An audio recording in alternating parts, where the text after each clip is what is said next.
Hi friends, hello అందరికీ నమస్కారం. మేము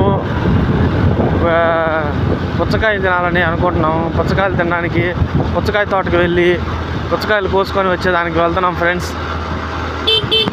ఈరోజు చూడండి ఫ్రెండ్స్, ఇది పుచ్చకాయకి వెళ్ళేదానికి దారి, ఇది తోటకు వెళ్ళే దారిలో వీడియో తీస్తా ఉన్నాను నేను. చూడండి ఫ్రెండ్స్, మా ఊరి నుంచి వేరే ఊరికి ఒక 5 కిలోమీటర్లు ఉంటుంది ఫ్రెండ్స్. ఆ ఊరికి వెళ్ళి పుచ్చకాయలు కోసుకురావాలి. వెళ్తూ ఉన్నాము, మేము దారిలో బండి వేసుకొని వెళ్తూ ఉన్నాము. మా నాన్నగారు నేను వెళ్తూ ఉన్నాము. చూడండి ఫ్రెండ్స్.